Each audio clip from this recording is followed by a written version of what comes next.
Hello students.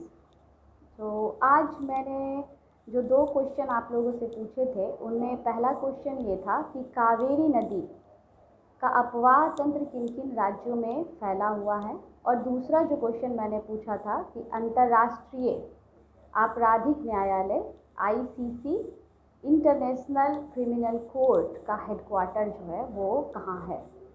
तो बारी बारी से हम इस पर डिस्कस करते हैं।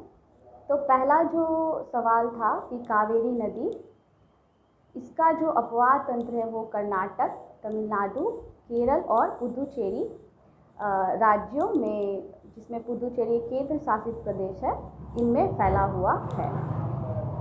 तो इस प्रकार से हमने देखा कि इन राज्यों में है क्योंकि दक्षिण भारत में जल का काफ़ी अभाव होता है, क्योंकि इसके क्षेत्र इस प्रकार से हैं, भौगोलिक इनकी जो बनावट है, और इस कारण से इन राज्यों में क्या होता है कि जल के लिए विवाद रहता है।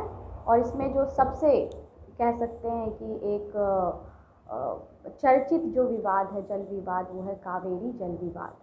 और ये आज के न्यूज़ में इसलिए था क्योंकि इस जल विवाद को दूर करने के लिए संवैधानिक प्रावधान के तहत एक ट्रिब्यूनल बनाया गया था, जिसमें कि इन राज्यों के मध्य न्याय संगत रूप से जल के बंटवारे का प्रावधान था। और इसमें ये भी कहा गया था कि कर्नाटक का ब्रह्मगिरी पर्वत है, वहाँ से क्या होता है कि इस नदी का उद्गम होता है, और ये निम्न जो मैंने राज्य बताए थे पहले उपरोक्त, तो उसमें से ये प्रवाह होते हुए बंगाल की खाड़ी में गिर जाती है। तो इस ट्रिब्यूनल के आदेशानुसार ये थी बात कि अगर कर्नाटक इस नदी के जल को रोकती है, बांध बनाती है, तो इसकी सूचना तमिलनाडु को देगी, क्योंकि नीचे की तरफ यह जो नदी है वो कर्नाटक से होकर के ही तमिलनाडु में होते हुए वो बंगाल की खाड़ी में जाती है। तो अगर कर्नाटक नदी के पानी को बांध बनाकर रोकेगी तो इससे क्या होगा, तमिलनाडु में जल की स्कार्सिटी हो जाएगी। तो इसलिए ये व्यवस्था की गई थी।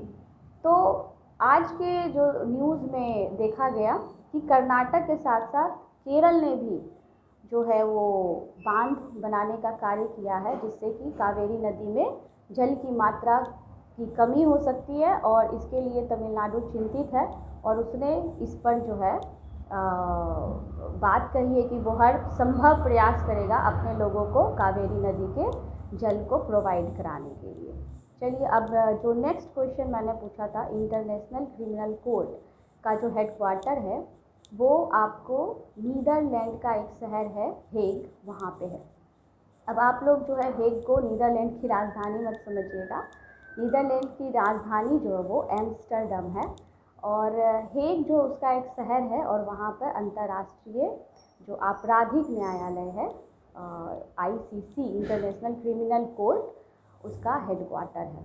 अब यहीं पे एक बात जो है आपको बता देना ज़रूरी है कि इंटरनेशनल क्रिमिनल कोर्ट और इंटरनेशनल कोर्ट ऑफ जस्टिस जो आईसीजे है, वो आपको आईसीजे आपको जो यूनाइटेड नेशन है उसके 6 प्रमुख अंगों में से एक है।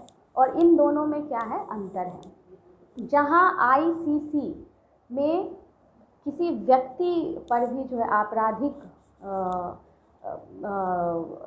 कानून के तहत जो है उस पर वारंट निकाला जा सकता है, और वही जो है आपको आईसीजे है जो है नेशनल आपको संयुक्त राष्ट्र संघ के अंतर्गत जो आता है, यूनाइटेड नेशन के तहत, उसमें 2 देशों के बीच अगर कोई विवाद होता है तो वहाँ पर देशों के बीच के विवाद को निपटाने के लिए आईसीजे की व्यवस्था है। जबकि आईसीसी अगर किसी व्यक्ति के द्वारा नरसंहार या युद्ध अपराध या मानवता के विरुद्ध अपराध जैसे कार्य देखे जाते हैं, तो क्या होगा कि वहाँ पर उनको वारंट निकाला जाएगा, और किसी भी देश में जो इसके मेंबर हैं वहाँ उनको अरेस्ट किया जा सकता है। और आज के जो समाचार में के तहत हमने देखा कि इज़राइल के जो नेतन्याहू हैं, बेंजामिन नेतन्याहू, उनके खिलाफ आईसीसी में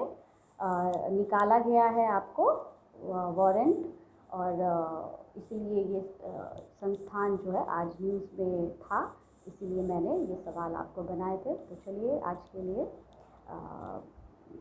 थैंक यू, और नेक्स्ट डे नेक्स्ट सवाल।